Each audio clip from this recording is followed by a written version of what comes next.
በገዛ ቤቷ ፍቅረኛውን ይዞ የመጣባት ናርዲ አሁንም በበረከት እየተሳቀቀች ነው። እየተሳቀቀች ብቻ ሳይሆን ፍቅርን እንዳላጣው ብላ እስከ ዛሬ ድረስ ብዙ መስዋዕትነት የከፈለችበትን ፍቅር እንዳላጣው ብላ እየተሰቃየች ነው።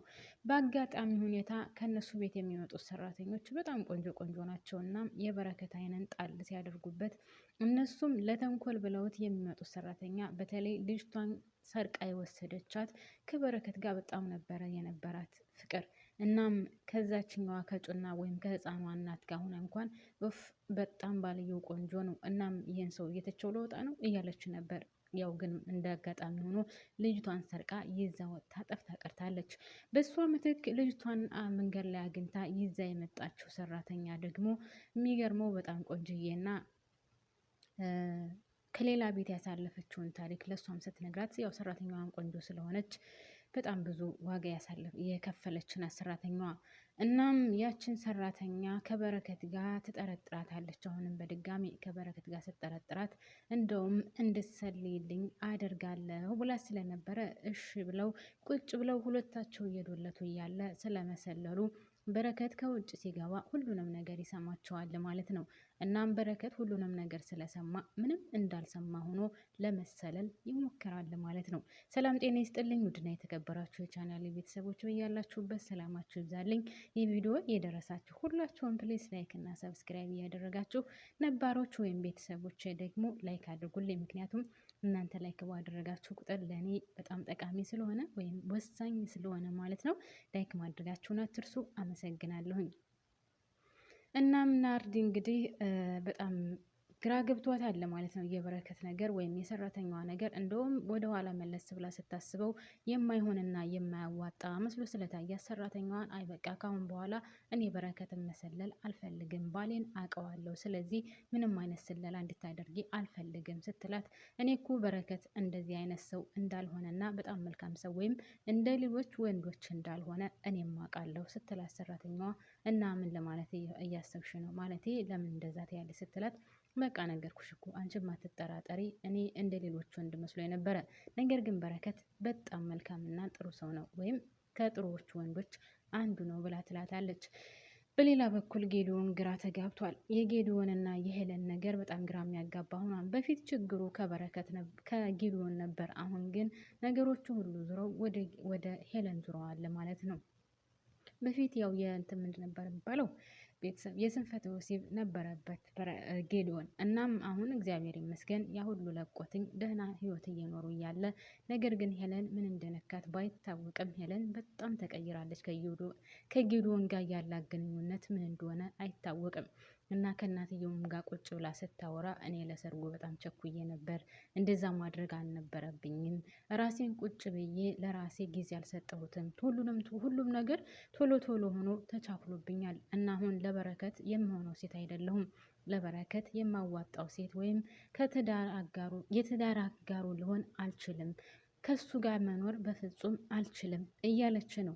ጌዲዮን ግራ ተጋብቷል። እናትየውም በጣም ጠፍታ ከርማ ትናንትና መጥታለች ከቤት። እናም ከቤት ስትመጣ ደግሞ ጌዲዮን በጣም ተጨንቆ ስለነበረ እማዬ የት ጠፍተሽ ነው? ለምን ጠፋሽ? የተፈጠረው ነገር ምንድን ነው ብሎ ሲጠይቃት እናትየውም ከሷ ማለቴ ከሄለን ጋር ያለው ነገር በጣም ግራ ስላጋባት እና በዛ ምክንያት እንደጠፋች ተነግረዋለች። እናም ለምንድን ነው እንደዛ የሆነችው? ለምን ተቀየረች? ወዳህና ፈቅድ አይደለው ወይ ያገባች ስትለው እኔ ምንድን ነው ማድረግ ያለብኝ ታዲያ? ወይስ አንቺ ለሷ በዚህ ደረጃ ጥላቻ አለብሽ? ለምንድን ነው በዚህ ደረጃ የምትጠያት? ወይስ እስካሁን ድረስ ለምን ልጅ አልወለድሽም ነው የምትያት? ልጅ እኮ የፈጣሪ ስጦታ ነው። ለምንድን ነው እንደዚህ የምትይው? ለምንድን ነው የምትጠያት ብሎ ሲላት እንደዛ አይደለም፣ እሷን ጠልቼ አይደለም፣ እሷ ግን ተቀይራለች፣ እንደ በፊት አይደለችም። እኔ ግን ግራ የሚያጋባኝ ምን እንደሆነ ታውቃለህ ጌዲዮን?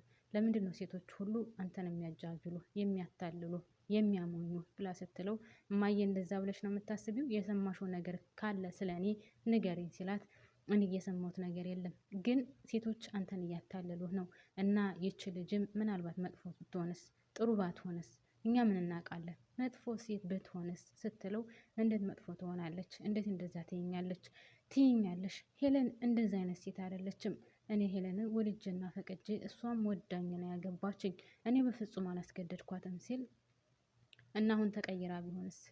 ምናልባት የዛ ጊዜ ያላሰበችው አሁን አስበው ተቀይራ ቢሆንስ? በዛ ላይ ደግሞ ምናልባት እኛም ማናቀው የሆነ ነገር አለ፣ ስለዚህ ቁጭ ብለን ማናገር አለብን ስትለው እሱም በጣም ተጨንቆ ስለነበረ እና የጠፋሽው በዚህ ምክንያት ነው ሲላት፣ አዎ እንዴት ብዬ ለቀመጥ በቃ ብር ብዬ ወይም ብን ብዬ የጠፋውበት ምክንያት ይሄ ነው እና ሌላ ምንም ምክንያት የለኝም ስትለው፣ እና ምን ማድረግ አለብኝ? እሺ እኔ ምንድን ነው የማደርገው?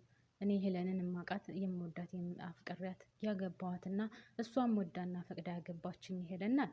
ምን እንደቀየራት ባላቅም ሲላት፣ በቃ እኔ ቁጭ ብዬ ቀስ አድርጌ አናግራታለሁ ትለዋለች። እሱም እሺ ብሎ በጣም ግራ ተጋብቶ ግራ በሚያጋባ ሁኔታ ሳሎን ላይ ወደዛ ወደዚህ እያለ ቁሞ ነበር። እናም ቁሞ ስለነበረ እሷ ስትመጣ ምን ሆነህ ነው እንደዚህ የምትሆነው ስትለው፣ አንቺ ምን ሆነሽ ነው? ለምንድን ነው እንደዚህ የምትሆነው ሲላት፣ ከማዘር ጋር ተነጋግረህ ነው ስትለው፣ በፍጹም ከማዘር ጋር አልተነጋገርኩም። ግን ሄለን አንቺ ወደሽኝ ነው አይደል ያገባሽኝ? ወይስ እኔ አስገድጄ ነው ያገባሁሽ? እስኪ ንገሪኝ ሲላት፣ እኔ እያልክ ያለው ነገር አልገባኝም፣ በፍጹም ሊገባኝ አልቻለም ትለዋለች። እሱም ቀጠል አድርጎ እንዴት ነው የማይገባሽ? እኔ በግዳጅ ነው ያገባሁሽ? አንቺ ወድሽኝና አፍቅረሽኝ አይደል ያገባሽኝ ሲላት፣ እኔ እያልክ ስላለው ነገር በፍጹም ሊገባኝ አልቻለም። አሁንስ ያንተና የእናተ ጭቅጭቅ ሰለቸኝ ብላ ትታው ትሄዳለች ማለት ነው። እሱም ግራ በመጋባት ግራ ተጋብቶ ጥለው ስትሄድ፣ በሌላ በኩል ናርዶስና በረከት አሁንም ስለ ጥርጣሬያቸው ተያይዘውታል ማለት ነው።